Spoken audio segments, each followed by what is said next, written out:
Welcome everybody to my guide to all heists, assassination missions, and how to become a billionaire to afford all your no-good dirty needs in Grand Theft Auto 5 single player. Now, before we get started with becoming stupidly rich, you should go out and find Packy McCreary, who will be in a grocery store parking lot just down the street from Franklin and his aunt's house.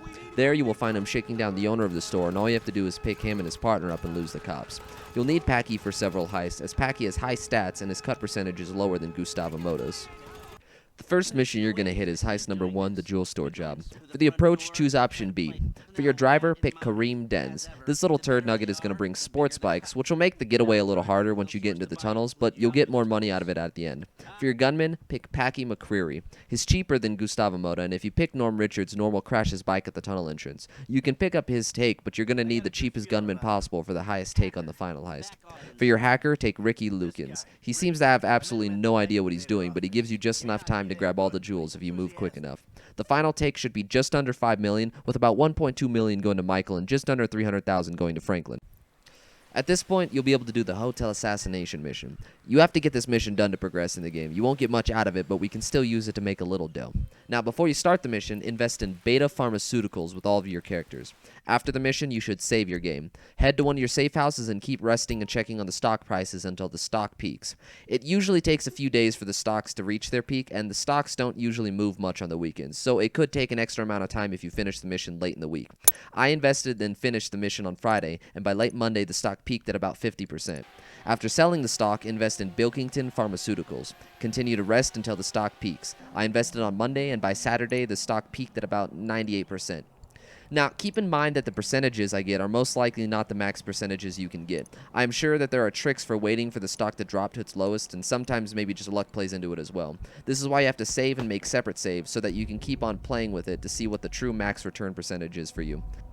Now, from this point on, you should save the rest of the assassination missions until after the final heist. Once you have over 40 million from the final heist, you'll be using the stocks to make the big money.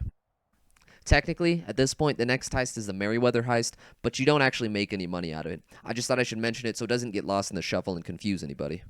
The next heist is the Polito score. There's no option for approach on this one.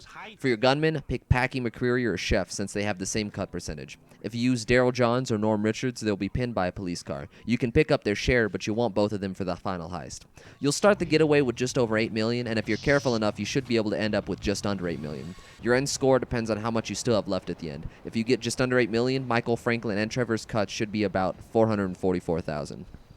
Before you move on, now would be a great time to add Taliana Martinez to your heist roster. You can find her bleeding out in a flipped vehicle up in the northeast of the island in between the 2 lanes of the highway. Next up is the Bureau Raid. For the approach, pick option B, the roof entry. For your hacker and gunman, you won't really need anybody with talent, so we'll be going cheap. For your hacker, bring Ricky Lukens. For your gunman, bring Norm Richards. Norm will sometimes shoot at the police on the getaway if you don't leave the building fast enough, but shouldn't cause any undue issues. For your driver, if you have her, bring Taliana Martinez. Taliana is cheap and she will show up in an ambulance, and as long as you don't run anybody over, you can just drive right past the police. If you don't have Taliana, use Kareem Denz. If you used Kareem in a previous heist, his skill should be raised enough so that he'll show up in an ambulance as well. If you haven't used him, he'll show up late in a van and you have to spend time outrunning the police. The final cut should be just over 330,000. Franklin should make just under 240,000. Michael won't make any money from this heist.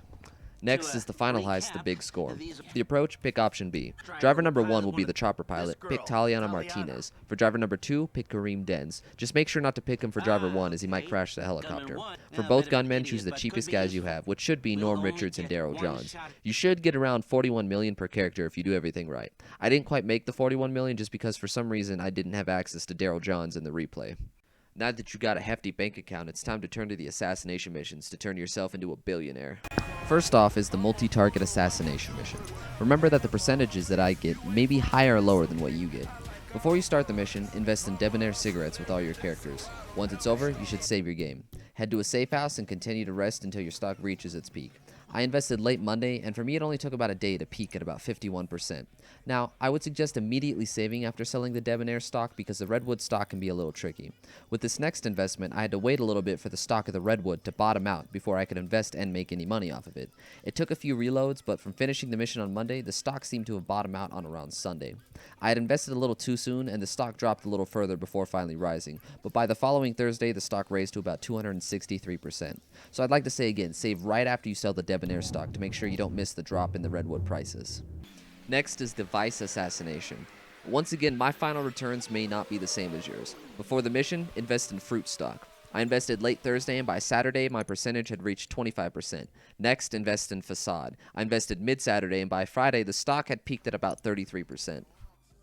The next mission is the bus assassination. For this one, there is no before investment. Once you're finished with the mission, save your game, then invest in Vapid. I invested on a Friday, and over a week later, late Saturday, the stock peaked at just over 100%. The final assassination mission is the construction assassination. Before the mission, invest in Gold Coast Construction. I made my investment late Saturday, and by early Monday, the stock peaked at about 57%. Now, keep in mind that all these peaks in stock return prices can vary pretty greatly, so my return percentages may be different than yours. If you haven't already done this random encounter mission, there should be a hitchhiker a little ways up the highway on the west coast from the city. Before you start, invest in Tinkle with all your characters, and once you take him to the airport, he'll give you advice to make the investment on Tinkle. I didn't invest in Tinkle beforehand, so I believe that's why I only made a 2% return off of it. I've heard people usually make around 30% though. By now, you should be on the billionaire list with anywhere between $1.2 and $2.1 billion if you did it right. If there's anything I've left out or anything you feel I should know, I'd be happy to know what you have to say. Thank you all for watching, and I hope this video helped out.